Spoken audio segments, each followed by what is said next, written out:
हमारा यूनिवर्स हमारे इमेजिनेशन से भी बड़ा है। हम तो जानते ही नहीं कि इस ब्रह्मांड के बियॉन्ड क्या है।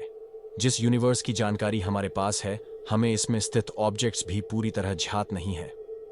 एमबी फैक्ट के इस एपिसोड में आप सभी का स्वागत है। हमारे साइंटिस्ट और एस्ट्रोनॉमर की वजह से कुछ रिसर्च ऐसे होते हैं जो हमें पूरी तरह सरप्राइज कर देते हैं। इसी तरह की एक सर्च है एक्सोप्लैनेट 55।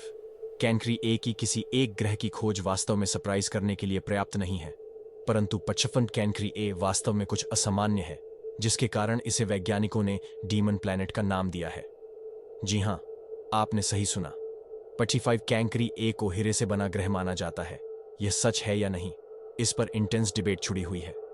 चलिए जानते डीमन प्लैनेट 55 कैंक्री ए के बारे में। हमारे सोलर सिस्टम से 40 लाइट ईयर्स दूर एक और सोलर सिस्टम की खोज हुई, जिसका नाम 55 कैंक्री रखा गया। यह सौर मंडल करकनक पैरासोल में स्थित है। इस सौर मंडल में एक मुख्य तारा 55 कैंक्री ए है और उसकी परिक्रमा करने वाले 5 ग्रह हैं, जिनका नाम 55 कैंक्री बी, 55 कैंक्री सी, 55 कैंक्री डी, 55 कैंक्री ए और 55 कैंक्री एफ है। 55 कैंक्री ए, जिसे जेनेशन भी कहा जाता है, यह अपने होस्ट स्टार 55 कैंक्री ए की बहुत नजदीक से परिक्रमा करता है। 55 कैंक्री ई का डायमीटर हमारे अर्थ का डबल है, परंतु इसका आई मास हमारे अर्थ से 8.63 टाइम्स ज्यादा है। इसे अपने होस्ट स्टार के एक राउंड को पूरा करने में कम से कम 18 आवर्स का समय लगता है।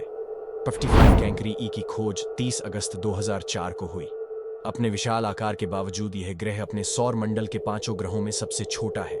यह ग्रह अपने होस्ट स्टार के बहुत पास है, जिसके कारण इस प्लैनेट का टेम्परेचर 700 डिग्री सेल्सियस यानी 2000 केल्विन है। साइंटिस्ट्स का कहना है कि यह ग्रह एक कार्बन प्लांट है और हाई टेम्परेचर और प्रेशर के कारण यह कार्बन हीरो में परिवर्तित हो गया होंगे। 2010 तक वैज्ञानिक मानते थे कि यह ग्रह अपने होस्ट स्टार की परिक्रमा 2.8 दिन में पूरा करता है, लेकिन 2010 में नई गणना में पता चला कि यह केवल 18 घंटों का समय लेता है। स्टार्टिंग में वैज्ञानिकों का मानना था कि 55 कैंक्री एक छोटा सा गैस का गोला है। कुछ अन्य वैज्ञानिक मानते थे कि इस ग्रह में बड़े और रॉकी प्लेस हो सकते हैं।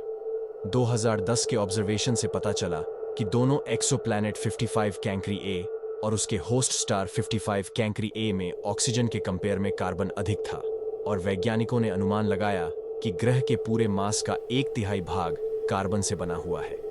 यह माना जाता है कि ग्रह के कार्बन के ज्यादातर हिस्से हाई प्रेशर और इंटरनलाइज्ड डिग्निटी के कारण डायमंड्स के फॉर्म में होंगे। फरवरी 2016 में यह अनाउंसमेंट की गई कि नासा के हबल स्पेस टेलीस्कोप ने इस प्लैनेट पर हाइड्रोजन और हीलियम की एनालिसिस की है।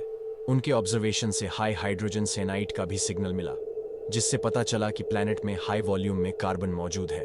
इस रिजल्ट से यह पता चला कि सुपर अर्थ में कार्बन युक्त एटमॉस्फेयर है, और यह पहले की सोच की तुलना में बेहद अधिक है, लेकिन कोई वाटर वेपर का पता नहीं चला, और फर्स्ट टाइम किसी सुपर अर्थ एक्सॉन प्लैनेट के एटमॉस्फेयर का पूरी तरह एनालिसिस किया गया।